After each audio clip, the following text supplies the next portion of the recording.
आप देख रहे हैं लाइव इंडिया हर पल। नमस्कार, आप देख रहे हैं लाइव इंडिया हर पल। मैं हूं आपके साथ रेखा मिश्रा। दिल्ली के मालवीय नगर की घटना ने सभी को झकझोर दिया। इस घटना के बाद जिन लोगों की जानकारियां सामने आई, उसने सभी के जहन में यही सवाल खड़े किए कि आखिर इस घटना में जिन लोगों की मौत हुई है, आखिर वो लोग क्यों नहीं बचा पाए खुद की जान उस गेस्ट हाउस से बाहर निकलकर। क्या व्यवस्थाएं थी, क्या सुरक्षा के इंतजाम थे, ये सवाल सभी के जहन में है। आज हम आपको विस्तार पूर्वक बताएंगे कि आखिर दिल्ली के गेस्ट हाउस में आग लगने पर लोग क्यों नहीं भाग सके। दरअसल गेस्ट हाउस में बुधवार सुबह जब आग लगी तो 21 लोगों की इस आगलगी में मौत हुई। आग लगने के कारणों की जांच की जा रही है। हालांकि शुरुआती पड़ताल में अग्नि सुरक्षा मानकों के उल्लंघन और निर्माण से जुड़ी गड़बड़ियों के संकेत मिले हैं, जिसकी जांच फिलहाल शुरू कर दी गई है। आपको बता दें कि मरने वालों में 9 भारतीय और 12 विदेशी नागरिक शामिल हैं। हादसे के कुछ वीडियो सामने आए और कई लोगों ने जलती इमारत से छलांग लगा दी। उनकी जान बचाने के लिए स्थानीय निवासियों ने पास की एक दुकान से गद्दे लाकर जमीन पर बिछा दिए, यानी कि फ्लरिश स्टेबिन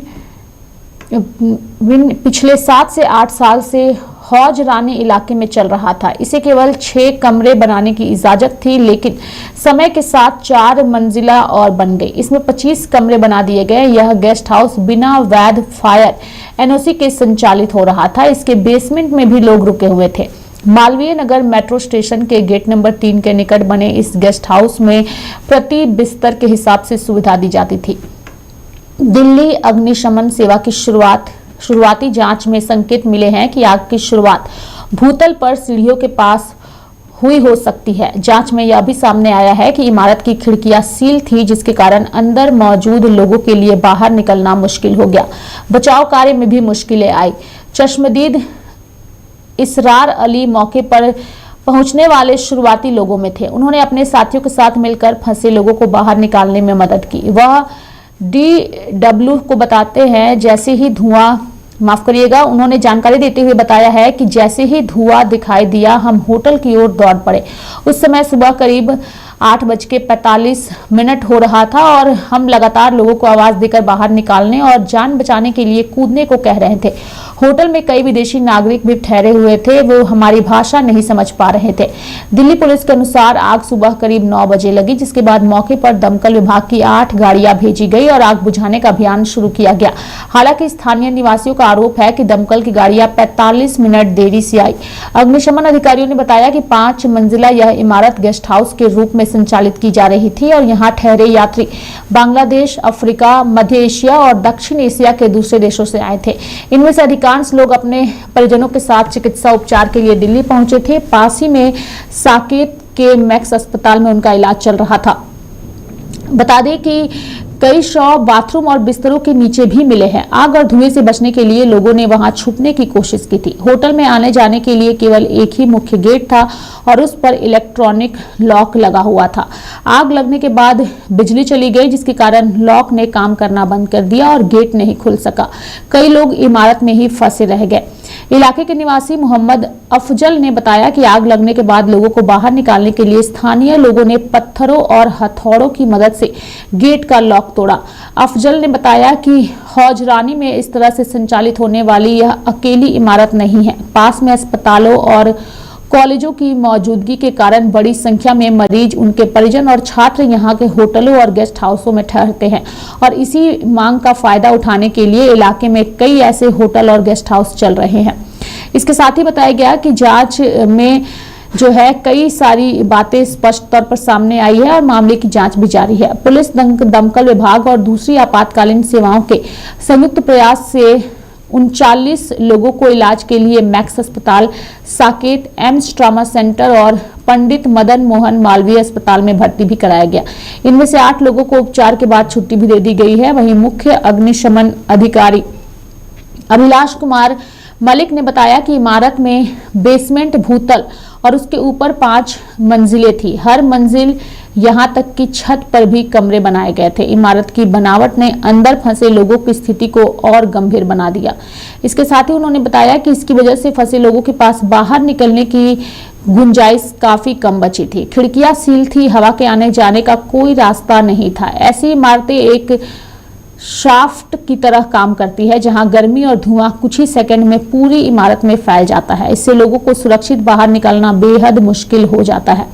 पुलिस ने बताया कि मामले में एफआईआर दर्ज कर जांच शुरू कर दी गई है। होटल के मालिक लोकेश बजाज को हिरासत में लेकर पूछताछ की जा रही है। बताया जा रहा है कि लोकेश बजाज के उससे इलाके में 2 और गेस्ट हाउस थे। घटना के बाद से ही इन सभी के गेट पर ताला लग गया और स्टाफ भाग गए। वहीं दिल्ली सरकार में गृह मंत्री आशीष सूद भी घटनास्थल पहुंचे। उन्होंने कहा कि मामले की पड़ताल जारी है। यदि अग्नि सुरक्षा नियमों से संबंधित नियमों के उल्लंघन की पुष्टि होती है तो दोषियों के खिलाफ कड़ी कार्रवाई की जाएगी। प्रधानमंत्री नरेंद्र मोदी ने भी मालवीय नगर अग्निकांड पर दुख व्यक्त किया। उन्होंने मृतकों के परिजनों को 2 लाख रुपए और घायलों को 50,000 रुपए की आर्थिक सहायता देने की घोषणा की। सूत्रों से मिली जानकारी के अनुसार इमारत के मालिक लोकेश बजाज ने दिल्ली पुलिस को बताया कि उनके पास गेस्ट हाउस के रोजमर्रा के कामकाज की निगरानी के लिए पर्याप्त समय नहीं था, इसलिए उन्होंने इसकी जिम्मेदारी एक अन्य व्यक्ति को सौंप रखी थी, जो बुकिंग, खातों और पूरे प्रबंधन का काम देखता था। उन्होंने यह भी बताया कि इमारत में किए गए कुछ बदलाव, जैसे कमरों का आकार बढ़ाना और अन्य परिवर्तन, एक अन्य व्यक्ति के सुझाव पर किए गए थे। उस व्यक्ति ने उन्हें भरोसा दिलाया था कि दिल्ली में कई जगह इसी तरह की व्यवस्था अपनाई जाती है और यह आम बात है।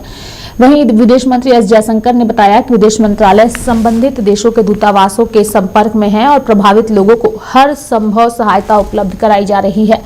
घटना के बाद इलाके में मौजूद सभी होटलों, गेस्ट हाउस और B&B ने शटर गिरा दिया। ये सभी मालवीय नगर की संकरी गलियों और आवासीय इलाकों में चल रहे थे।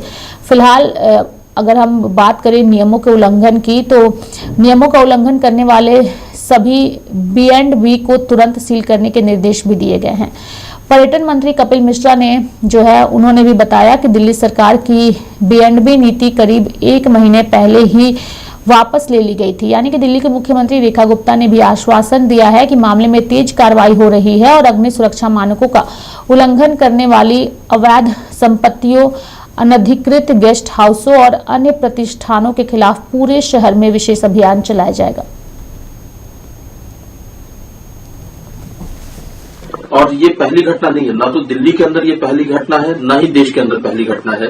अब मेरा सवाल ये है कि आखिरकार किस तरह से ये चीजें हो जाती है कि सरकार आंख मूंद कर बैठती है और इलीगल कंस्ट्रक्शन हो जाता है, चाहे कोई भी सरकार हो। नहीं, बिल्कुल सही कहा आपने। लेकिन जिस सरकार की प्राथमिकताओं में टेनियर की लंबाई जोड़ना हो, कि मोदी जी अब नेहरू जी से आगे निकल गए, मोदी जी ने बंगाल भी जीत लिया, अब आगे कौन सा स्टेट जीतना है, यानी कि गवर्नेंस आपकी प्राथमिकताओं में नहीं है। हाँ, चुनाव जीतना आपकी प्राथमिकताओं में है और आपने उसका एक मंत्र बना लिया, जिस मंत्र में षड्यंत्र भी है, तंत्र भी है। तो आपकी प्राथमिकताओं में क्या? लोग मारे गए, 4-4, 5-5 पन्ने रंगे हुए हैं उस मौत, इस हादसे के। कल बिसरा देंगे, कोई चर्चा नहीं होगी। भागदर में मारे जाते हैं, 2 दिन श्रद्धांजलि दी जाती है, कमेटी बनाई जाती है, फिर किसी को नहीं पता चलता वो कमेटी कहाँ गई। जब आप ये मुझसे सवाल पूछ रहे हैं, मेरे अपने राज्य में मुजफ्फरपुर में एक अस्पताल में आग लगी, तकरीबन 5 से 6 लोग जिंदगी गंवा गए। आज साधारण लोग हैं, ये मैटर नहीं करते हैं। ये तो बकौल में अगर कहूं कीड़े मकोड़े हैं हम, कीड़े मकोड़ों की कौन सी गिनती होती, आंकड़े में आ जाएंगे। सरकार कुछ मुआवजे की घोषणा कर देगी और उस मुआवजे से उस घर का बेटा वापस, बेटी वापस, पिता वापस, मां वापस, ऐसा कभी नहीं होता। तो अगर फुल प्रूफ सिस्टम बनाना है तो अकाउंटेबिलिटी कहां है? नीट की अकाउंटेबिलिटी तो आज तक नहीं समझे, CUET वाला आज तक नहीं समझे, CBSE का OSM बॉचअप। तो पूरी की पूरी सरकार अगर आप देखें उसके अरेंजमेंट में जिम्मेवारी का सूचकांक न्यूनतम लेवल पे। सर, एक आखिरी सवाल है, ललित मोदी ने ANI को। तो मेरे साथ फिलहाल अभी के लिए इस खबर में इतना ही। आप देखते रहिए लाइव इंडिया हर पल। नमस्कार।